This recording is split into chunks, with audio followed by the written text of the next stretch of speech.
Congressman Jake Auchincloss. Welcome to the bridge. Let me start right in. So the first question is really interesting. Recently, you are quite famous on the internet because President Biden mispronounced your last name at the president's speech. So I saw your brief Twitter reply to that news, but I'm still curious that what did you think when you saw the discussion on the internet and about this interesting episode on the internet?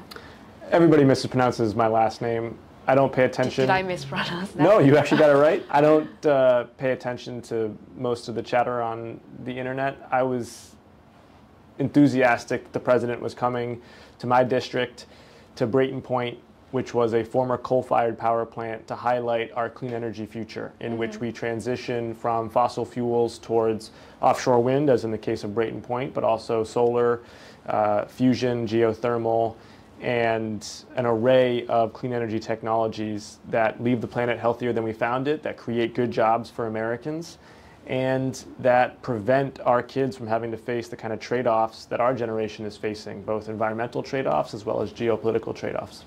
So you don't really care about what about you? You just care about the policy? I've got a strong relationship with the president and with the White House. We've worked closely on a number of issues, and what matters to me is the policy and what he's promoting, and that he came to my district for the first time in a quarter century. A sitting president came to the Massachusetts 4th to talk about the defining issue for our generation. Great. So since Biden made his visit to Massachusetts at the end of last month, and you are our representative in Biden's trip, would you please disclose some details about this visit, like new constructions in our state or new policies that we're going to? The president came because he wanted to keep momentum and urgency up around climate action. So just to transport everybody back to a month ago, it was not clear that we were going to be able to pass the bold and big climate action that we did in fact pass last week. And so the president took the mantle of leadership and said, if Congress won't act, I will. And he outlined a number of executive actions that he was going to take to keep us moving forward so that by 2030, we would have made significant progress in our goal of having 2005 levels of greenhouse gas emissions. That's presidential leadership. I was there to support him. I was on Air Force One flying up from Washington, D.C. and joined him on the way back, was able to speak with the president for a while one-on-one, joined Senators Warren and Markey as well as Representative Bill Keating on the flight, and talked about a number of issues, both state and national, of import. And I think the president staying laser focused and keeping momentum going has to be looked at as one of the contributing factors for us getting the Inflation Reduction Act passed last week. The Inflation Reduction Act is the largest climate action in history. $340 billion plus for clean energy tax credits and energy efficiency programs that will get us to our 2030 goal outlined in the Paris Accord, and that will make the United States the world leader on climate action. And also, you are recently focused on the Inflation Reduction Act. And do you think it will literally fix part of the planet by this financial? The Inflation Reduction Act will absolutely have an environmental impact. Like I said, it's the largest climate action in history. So more than $300 billion worth of clean energy tax credits and energy efficiency programs. It is by far the biggest investment in a cleaner future, cleaner air, cleaner water, cleaner energy for our kids that any country has made. It gives the United States a better bargaining position when we're talking to China and India and Brazil and other countries that need to reduce their greenhouse gas emissions. The United States going forward is only going to account for about 15% of all future carbon emissions. So to the extent that we as a globe are able to hit our Paris Accord commitments by 2050, it needs to be done across international boundaries. And it really needs to be done between countries that in a lot of other domains are competitors or even enemies. The United States previously has had a hard time convincing other nations to act because we haven't acted. Now we have. Now we have. Yes. And the Chinese will notice that, the Indians will notice that, the Brazilians will notice that, and it will compel them, I think, to move forward. We've made some progress internationally with methane reductions. This bill will help us make progress with fossil fuel reductions. After reading your website profile, I noticed that you have a long-lasting great interest in American history, and which could be called your political initiation, right? So why do you love reading American history so much? Well, I grew up reading American history. My second grade teacher, Mrs. Rosengard, with whom I still talk, noticed that I loved to read, and she pointed me towards this series of books on American historical figures and historical events. I remember they were all had the same blue binding and blue covers, and I devoured them. I must have read more than 100 of those books over the course of second grade, and that love of American history really carried forward. My dad is also an avid reader of American history, and he and I would share books back and forth. And I've worked my way through colonial times and the Revolution and the Civil War and World War II and present day, and it's a deeply enriching context to have for current political events, because there's nothing new under the sun. Human nature really doesn't change all that much. Circumstances change, technology changes, but humans are humans in all times and places, and reading history, I think, gives me a deeper appreciation for that. So do you reading other countries' history or just the... Absolutely. I just traveled to Israel, for example, last month, and read a volume on Israel's history, mostly focused on their 20th century history, starting with Zionism and then through the present day. I read a history of a 5,000-year history of China, as well as a shorter history of the Chinese Communist Party, and read a short history of Europe, really from the fall of the Roman Empire till today, which I thought was great. So kind of like the history shaped your ideology and also like kind of the political sense for you? Like, yeah, I really tried to read, and I also listen to podcasts a lot too. I got two little kids, Teddy and Grace, and so the time I have now to just sit down with my head in a book is diminished. But you can do other things while listening to a podcast, and so I listen a lot now too. And I really try to listen and read very widely. I think one thing I caution young people who want to get into politics against is over-indexing on just social media or current events, right? Don't just read every single blog post that comes out, every tweet, every news article that's breathlessly reporting this or that. Take the time to read the history and understand the country that you're looking at, because that is really invaluable context. We're too quick to judge sometimes in our political discourse. We need to take a deep breath and educate ourselves, so I try to do that. One example, recent years I've gotten very interested in Nigeria, which by 2050 will be the third biggest country in the world, already the biggest economy in Africa, very young population, entrepreneurial, very culturally influential. And I realized I just didn't know a whole lot about Nigeria, and I've read now a couple books on Nigeria's political history and social history, and I like to kind of always keep myself learning. Also, you served in the United States Marine Corps before entering the politics and also the Congress. So was it your experience as a military commander that led you to vote against the National Defense Authorization Act for 2023 without hesitation? You are the only Democratic veteran who vote against that. I was, yeah, and I've done that now 2 years in a row. Joining the Marine Corps was one of the best decisions I ever made. I love the Marine Corps. I have profound respect for the U.S. military. It's one of the most competent dimensions of the U.S. federal government. The Pentagon is also the biggest bureaucracy in the world. And I have never seen a bureaucracy that can't do 10% more with 10% less. I've also never seen a bureaucracy that's willing to admit that. And Congress's job as the funder and supervisor of the Pentagon is to hold them to account and say, we believe in your mission. We believe in your service members. We know that you need expensive equipment and training to get the job done, but we are going to hold you to account to get 10% more done with 10% less, because constraints are the impetus for innovation, and we are not putting any constraints on the Pentagon, and so they are spending lavishly, and they are not getting enough in return. You know, the Pentagon spends too much on military expense. There's a number of areas where they're spending too much. I don't want to nitpick the line items, because that's really for Pentagon officials to do under the requirements of Congress. Congress needs to lay out our national strategy and our national requirements. So, for example, we want to pivot to the Indo-Pacific. We know that we need a stronger Navy and a smaller Army to do that. Right? But now it's the military officials' job to say, okay, what does that mean for the Marine Corps' force redesign in 2030? What does that mean for the Navy ship requirements? What does that mean for our need for artillery and tanks? That's for them to do, but we need to put the constraints around them to do that. as you mentioned just now, the Senator Markey, he visited Taiwan as the second U.S. congressional delegation to Taiwan this month. So do you think it is a wise decision for like the current situation?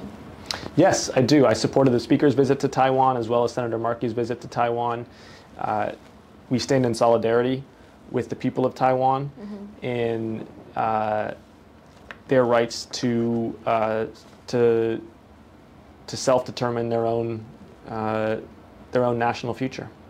And last week you signed a letter to Governor Baker and asked him to declare public health emergency in response to the state's monkeypox outbreak. So what is the MPV situation right now? Do we have enough quick tests, vaccinations? Do we have enough like a requirement for people in the state? Monkeypox is a tremendously challenging public health situation because there has not been a good enough distribution of the vaccines for it.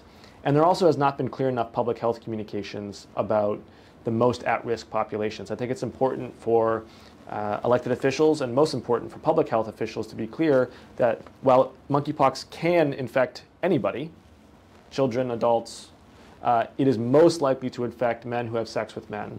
And we need to have special outreach campaigns to the LGBT community so that they can take the appropriate precautions, and we need to be prioritizing men who have sex with men for the vaccines as well. That's an important public health measure to take, and unfortunately the distribution and supply has not been sufficient, and declaring a public health emergency allows the executive at the state level to cut red tape and to move more quickly to get those vaccines out the door.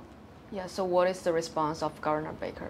I have not had a written response from Governor Baker on this, and we'll be monitoring the situation to see how he responds. So since he received the letter, he didn't like do anything for that? I have not yet gotten a written response, but that's not unusual. It's relatively recently that we sent it, and so we'll just be seeing what he does and what his response is. Yeah. We've got a good relationship with Governor Baker and with many officials at the State House, and we'll continue to stay in dialogue. Okay, looking forward to seeing the result. And also you are now in your first term, so from veteran to the city councilor and then to congressman, your title changed and like developed. So how do you see the transformation of your multiple identities and like the different values that you achieved in your past several years? The most important change for me in the last several years has been becoming a father. I've got a 2-year-old and a 1-year-old now, and there's no career change that can come close to that, becoming a dad for the first time, and it's a lot of work, and it's the most fun I've ever had. I'm the youngest parent in Congress on the Democratic side of the aisle, and I do think that gives me a fresh perspective on a lot of challenges, climate action being one of them, but protecting our democracy as well. I think about so many of these issues in terms of what are we leaving our children, and my time frame for that is 30 years, 40 years. And being a dad also with young kids, it helps me both make the job bigger and smaller. Bigger in the sense that I see the consequences, I feel the consequences of the legislation we're passing, whether it's gun safety legislation or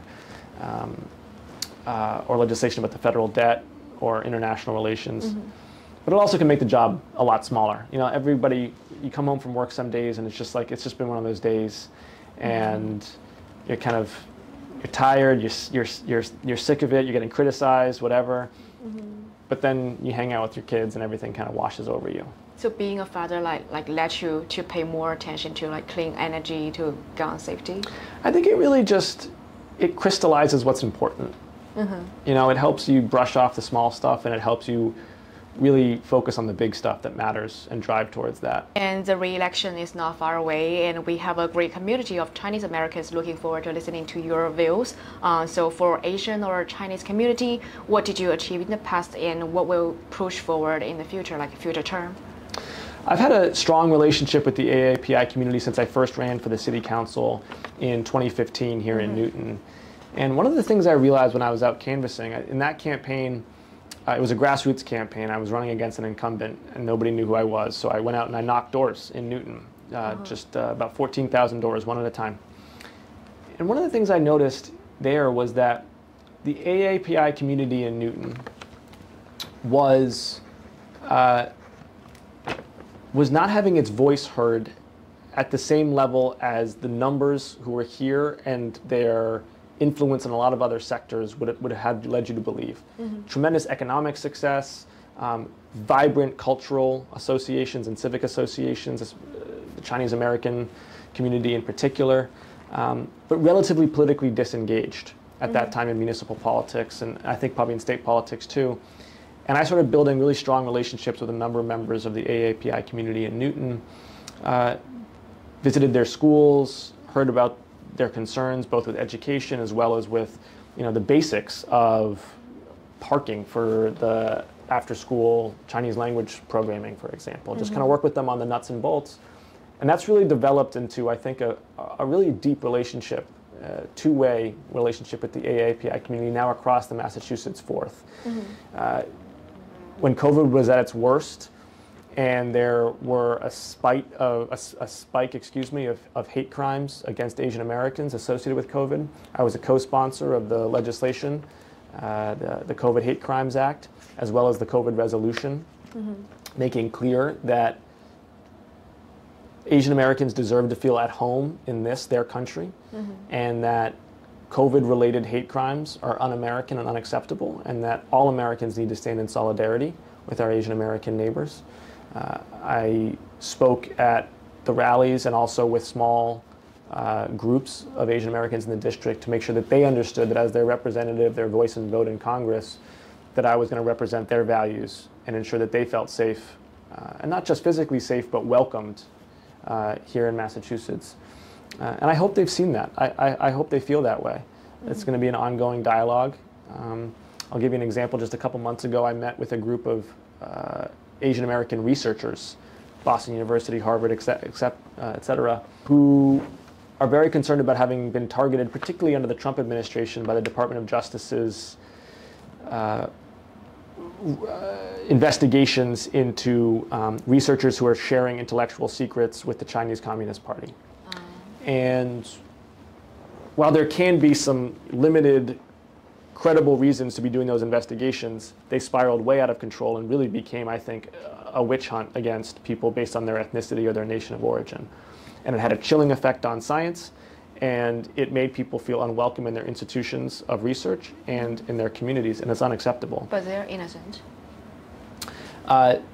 The DOJ has wound down some investigations, and the DOJ has continued to pursue some. I'm not going to comment on the specific investigations, but I will say is that the overall tenor of this program is such that it made Chinese American researchers, particularly Chinese American researchers, feel targeted. Yeah. And a lot of times I do think these investigations were without sufficient merit. They were xenophobic in nature. And we need to make clear that that's not how we do business in Massachusetts. It's not how we do business in the United States. We want to be the life sciences, indeed the scientific capital of the world. We want to be a place where immigrants from all nations, including China, feel welcome. And if we're going to have the federal government investigating people because they're doing international collaboration, that sends the wrong message. So I've stood with my constituents on that issue as well.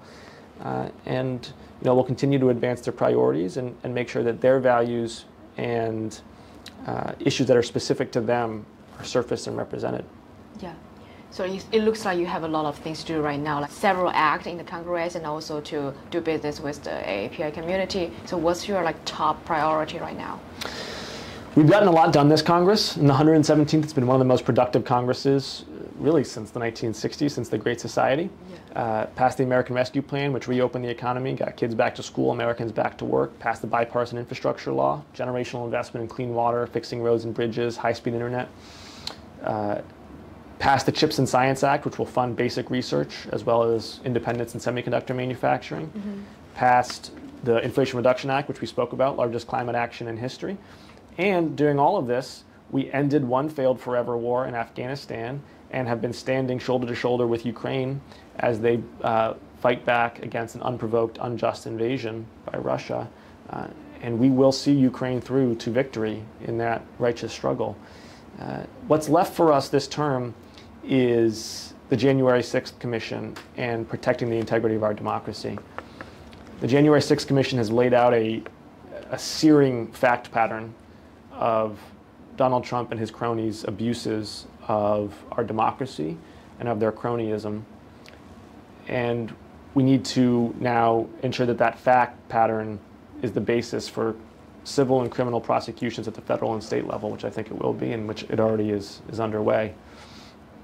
And we've got to pass the Electoral Count Act, which will codify that Congress's role in tabulating the electors from states is ministerial only, and is not, Congress does not have a role in overturning state election results, as was the intent in 2020. So my questions are all done, and as a tradition for our program, you can speak to the camera here and say anything you want to say to constituents, to like people in Massachusetts, or anything you want to push forward.